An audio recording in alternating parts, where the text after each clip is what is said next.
Obviously, you could do a lot with CG and everything could be kind of a green screen movie.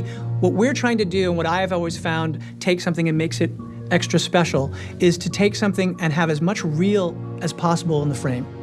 How do you invent Gotham for real? How do you prep Gotham for real? And that led us to improving our technology. The city of Gotham is a character in the movie. And so you're like, how do we really, how do we do this for real? And if you want to do it with the best quality to make it look real, you want to avoid anything that looks like, bad visual effect shots. We're using the LED volume. We're trying to do as much in camera as possible. Now that's still using new technologies, but the goal is to create as photoreal an experience as we can. So Greg Fraser is lighting with practicals. The light in the set is coming from the set itself, by and large. It's a huge movie, so there's big extension. Having done this before on another show, I saw the power of this very early on, and it's a positive for the final viewer when something is shot in camera. by pushing the technology along on Batman, Warner Brothers are going to make it more accessible to the next DP that does the next show.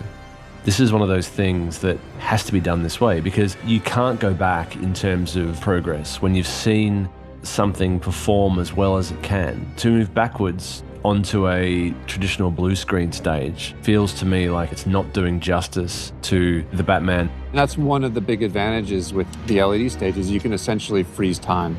You can put up a golden hour sunset, and you can have that sunset last as long as you need while you're doing the photography. When you're shooting, out on location, you'll shoot a bunch of stuff one direction at sunrise, you shoot a bunch of stuff the other direction at sunset, just so that the lighting is better on the actor's face, depending on which direction they're facing.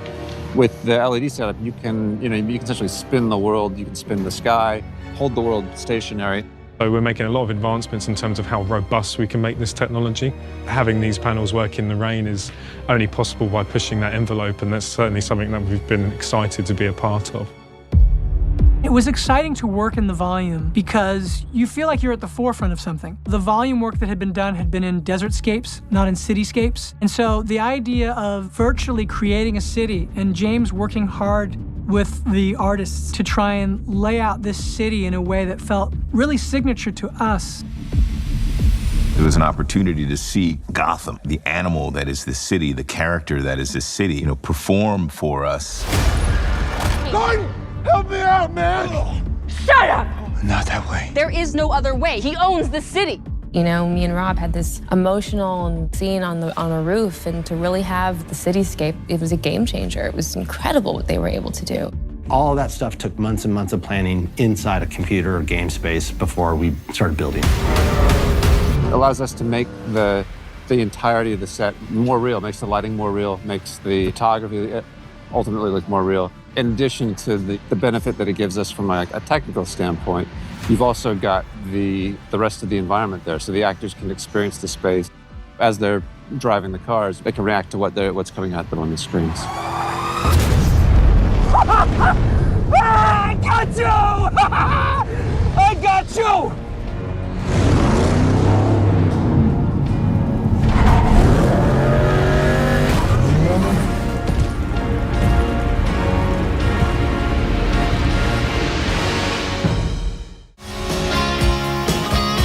Remember what I told you? You ever feel lost? Just look into the eyes of the people that you love.